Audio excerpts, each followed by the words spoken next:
It's Guido coming at you with a quick hit, and we're going to talk about denying good players and good tanks important positions. You see that I've loaded in here to Sand River. Preliminaries are done. I'm all the way up here in the northeast, and I've got a 430U sitting in there, and the player's name is Biggity from Yujo, and he's a good player. I know by the clan tag. I didn't particularly know, but I suspected, and then I watched how he was playing in the position that he takes in his 430U tank, Object 430U. I know where he is. He's up in that little flat area, and with the fantastic turret of the 430U, it is a very controlling spot, and it is difficult to dig people out. Good news is we have some artillery that's working on right there. I got spotted, and I'm attempting to not eat artillery from their side. Got the 430U spotted, but that shouldn't be a problem, and I decide, you know what? We've got to get this guy out of here. This is a controlling spot. They have a good crowd up above us there. We don't have too many tanks here. If we all sit there on that ramp and let him pick away ever so slowly at our tanks hanging out down below there, it's going to be a bad day. So I'm going to come around this way. I am bottom tier, but I'm going to use my tank to try to get some damage on these guys. So I'm going to crawl up here where I know I'm going to have shots. I know I'm going to take hits, and unfortunately I missed that shot. He's going to have a hard time shooting me. I know that, but I do have shots on the 4WZ-111, and I have trouble putting in shots into him. I finally get one in there, and bad gunnery on my part, but I'm able to start the move, right? We've got guys now getting interested. We've taken a few hit points off this guy.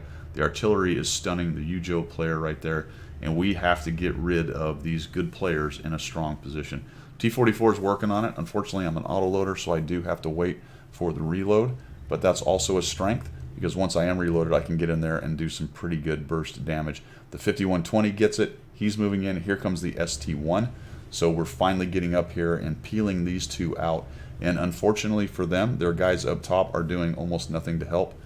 I don't know if this bat chat's reloaded, but he's coming around. He may start shooting. There we go. He's trying to get a piece in there. And now I have an opportunity that the WZ's dead is to start putting some shots into Biggity and try to peel him out of this spot. He's doing a nice job. See all the wiggling, see all the moving. He's just trying to survive, but we have too many tanks in there, and he's really not getting a whole lot of support from his team, and we're able to take him down, peel him out of that spot. That breaks this game wide open now that we've won the top and we're able to flow down to the south. We end up winning this game. I have 1,500 damage, which is not fantastic, but with a little teamwork and the realization from a couple of us there that we had to get rid of these two guys so they didn't sit there and farm everybody in sight, that was the way to go. They did not get a lot of good support from their team. Had they got any kind of support, more than likely, based on their tanks, their tier, and their skill, they would have made us pay much more dearly up there to win or potentially beaten us. But as it is, we're able to peel them out without any support from their team, and we end up winning this game. So think about that. Don't YOLO people just because you see a good clan or a good player. That's not the point.